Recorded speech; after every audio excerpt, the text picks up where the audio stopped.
हर हर महादेव शंभु। भक्तजनों, कल हमने अध्याय 4 में चंचुला के प्रयत्न से पार्वती जी की आज्ञा पाकर तुम्ब्रु का विंध्य पर्वत पर शिव पुराण की कथा सुनाकर बिंदु का पिशाच योनि से उद्धार करना तथा उन दोनों दंपति का शिव धाम में सुखी होने का अध्ययन किया था।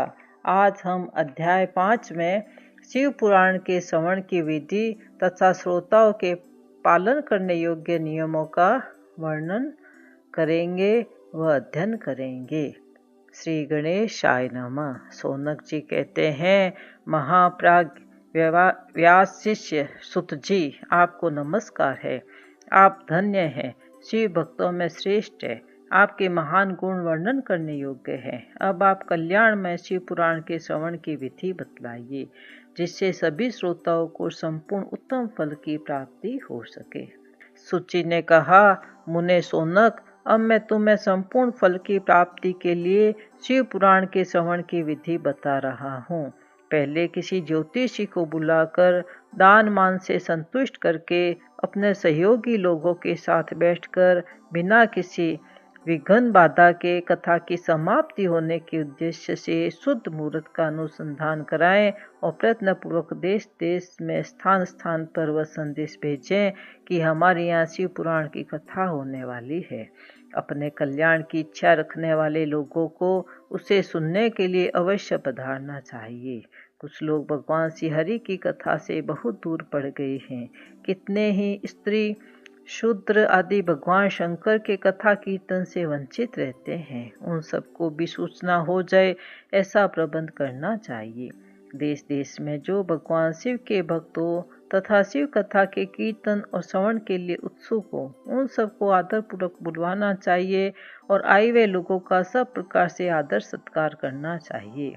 शिव मंदिर में, तीर्थ में, वन प्रांत में अथवा घर में शिव पुराण की कथा सुनने के लिए उत्तम स्थान का निर्माण करना चाहिए। केले के खंभों से सुशोभित एक ऊंचा कथा मंडप तैयार कराएं। उसे सब और फल पुष्प आदि तथा सुंदर चंदों से अलंकृत करके चारों ओर ध्वजा पताका लगाकर तरह तरह के सामानों से सजाकर सुंदर शोभा संपन्न बना दे। भगवान शिव के प्रति सब प्रकार से उत्तम भक्ति करनी चाहिए। वही सब तरह से आनंद का विधान करने वाली है। परमात्मा भगवान शंकर के लिए दिव्य आसन का निर्माण करना चाहिए तथा कथावाचक के लिए एक ऐसा दिव्य आसन बनाना चाहिए जो उनके लिए सुखद हो सके। उन्हें नियम पूर्वक कथा सुनने वाले श्रोताओं के लिए भी यथा योग्य सुंदर स्थानों की व्यवस्था करनी चाहिए। अन्य लोगों के लिए साधारण स्थान ही रखने चाहिए। जिसके मुख से निकली हुई वाणी देहधारियों के लिए कामधेनु के समान अभिष्ट फल देने वाली होती है, उस पुराणवेत्ता विद्वान वक्ता के प्रति तुच्छ बुद्धि कभी नहीं करनी चाहिए। संसार में जन्म तथा गुणों के कारण बहुत से गुरु होते हैं, परंतु उस सब में पुराणों का ज्ञाता विद्वान ही परम गुरु माना गया है। पुराणवेत्ता पवित्र, दक्ष, शांत, ईर्ष्या पर विजय पाने वाला, साधु और दयालु होना चाहिए।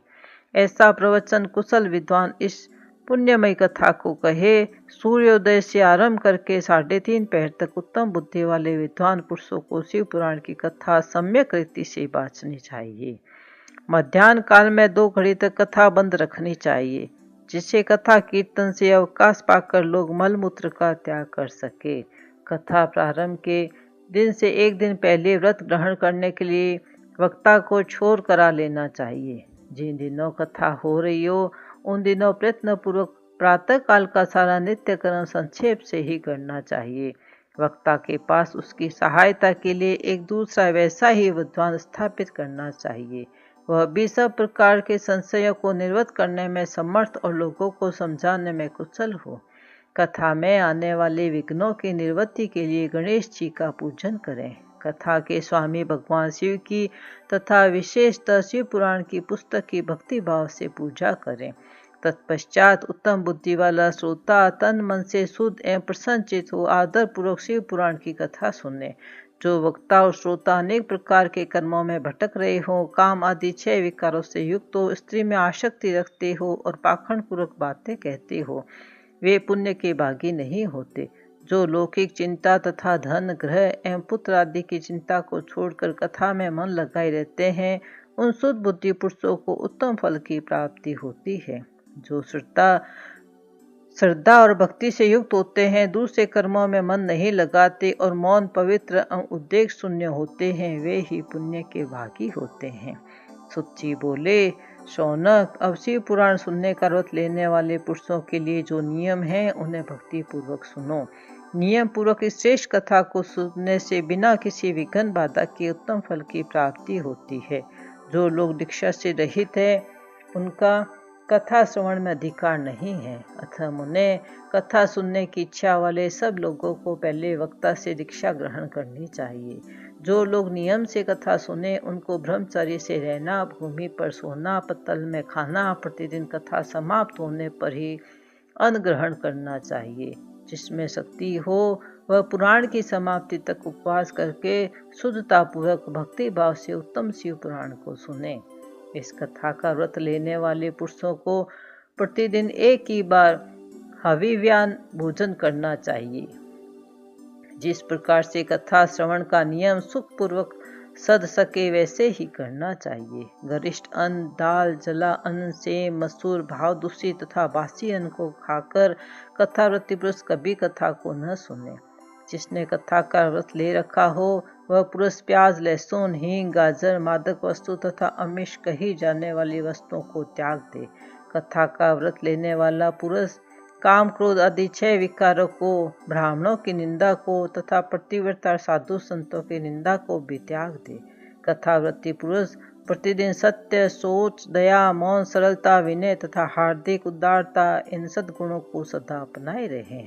श्रोता निष्काम हो या सकाम, वह नियम पूर्वक कथा सुने। सकाम पुरुष अपनी अभिष्ट कामना को प्राप्त करता है और निष्काम पुरुष मोक्ष पा लेता है। दरिद्र, क्षय का रोगी, पापी, भाग्यहीन तथा संतान रहित पुरुष भी इस उत्तम कथा को सुने। काक, बंध्या आदि जो 7 प्रकार की दुष्टा स्त्रियां हैं वे तथा जिसका गर्भ गिर जाता हो वे, इन सभी को शिव पुराण की उत्तम कथा सुननी चाहिए। मुने, स्त्री हो या पुरुष, सबको यत्न पूर्वक विधि विधान से शिव पुराण की उत्तम कथा सुननी चाहिए। महर्षि, इस तरह शिव पुराण की कथा के पाठ एवं श्रवण संबंधी यह गोत्सव की समाप्ति होने पर श्रोताओं को भक्ति एवं प्रयत्न पूर्वक भगवान शिव की पूजा की भांति पुराण पुस्तक की भी पूजा करनी चाहिए। तदंतर विधि पूर्वक वक्ता का भी पूजन करना आवश्यक है। पुस्तकों को आच्छादित करने के लिए नवीन एवं सुंदर बस्ता बनवाए और उसे बांधने के लिए दृढ़ एवं दिव्य डोरी लगवाए, फिर उसका विधिवत पूजन करें। मुनि श्रेष्ठ, इस प्रकार महान उत्सव के साथ पुस्तक और वक्ता की विधिवत पूजा करके वक्ता की सहायता के लिए स्थापित हुए पंडित का भी उसी के अनुसार धन आदि के द्वारा उससे कुछ ही कम सत्कार करें। वहां आए हुए ब्राह्मणों को अन्न, धन आदि का दान करें। साथ ही गीत, वाद और नृत्य आदि के द्वारा महान उत्सव रचाएं। मुने, यदि श्रोता विरक्त हो तो उसके लिए कथा समाप्ति के दिन विशेष रूप से उस गीता का पाठ करना चाहिए जिससे श्री रामचंद्र जी के प्रति भगवान शिव ने कहा था। यदि श्रोता ग्रस्त हो तो उस बुद्धिमान को उस श्रवण कर्म की शांति के लिए शुद्ध हविव्य के द्वारा होम करना चाहिए। मुने, रुद्र संहिता के प्रत्येक श्लोक द्वारा होम करना उचित है अथवा गायत्री मंत्र से होम करना चाहिए, क्योंकि वास्तव में यह पुराण गायत्रीमय ही है। अथवा श्री पंचाक्षर मूल मंत्र से हवन करना उचित है। होम करने की शक्ति न हो तो विद्वान पुरुष यथाशक्ति हवनीय हविव्य का ब्राह्मणों को दान करे। न्यूनतृक्ता रूप दोष की शांति के लिए भक्ति पूर्वक श्री सहस्त्र नाम का पाठ अथवा श्रवण करें। इससे सब कुछ सफल होता है, इसमें संशय नहीं है, क्योंकि तीनों लोकों में उससे बढ़कर कोई वस्तु नहीं है। कथा श्रवण संबंधी व्रत की पूर्णता की सिद्धि के लिए 11 ब्राह्मणों को मधु मिश्रित खीर भोजन कराएं, उन्हें दक्षिणा दें। उन्हें यदि शक्ति हो तो 3 तोले सोने का एक सुंदर सिंहासन बनवाएं और उस पर उत्तम अक्षरों में लिखी अथवा लिखाई हुई शिव पुराण की पोथी विधि पूर्वक स्थापित करें। तत्पश्चात पुरुष उसकी अवहाना आदि विधि उच्चारणों से पूजा करके दक्षिणा चढ़ाए। फिर जितेंद्रिय आचार्य का वस्त्र, आभूषण एवं गंध आदि से पूजन करके दक्षिणा सहित वह पुस्तक उन्हें समर्पित कर दे। उत्तम बुद्धि वाला श्रोता इस प्रकार भगवान शिव के संतोष के लिए पुस्तक का दान करें। शौनक, इस पुराण के उस दान के प्रभाव से भगवान शिव का अनुग्रह पाकर पुरुष भव बंधन से मुक्त हो जाता है। इस तरह विधि विधान का पालन करने पर श्री संपन्न शिव पुराण संपूर्ण फल को देने वाला तथा भोग और मोक्ष का दाता होता है। मुने, शिव पुराण का यह सारा महात्म्य जो संपूर्ण अभिष्टों को देने वाला है, मैंने तुम्हें कह सुनाया। अब और क्या सुनना चाहते हो? श्रीमान, शिव पुराण समस्त पुराणों के भाल का तिलक माना गया है। वह भगवान शिव को अत्यंत प्रिय, रमणीय तथा भाव रोग का निवारण करने वाला है। जो सदा भगवान शिव का ध्यान करते हैं, जिनकी वाणी शिव के गुणों की स्तुति करती है, जिनके दोनों कान उनकी कथा सुनते हैं, इस जीव जगत में उन्हीं का जन्म लेना सफल है। वे निश्चय ही संसार सागर से पार हो जाते हैं। भिन्न भिन्न प्रकार के समस्त गुण जिनके सच्चिदानंदमय स्वरूप का कभी स्पर्श नहीं करते, जो अपनी महिमा से जगत के बाहर और भीतर भासमान है तथा जो मन के बाहर और भीतर वाणी एवं मनोवृत्ति रूप में प्रकाशित होते हैं, उन आनंद घन स्वरूप परम शिव की मैं शरण लेता हूँ।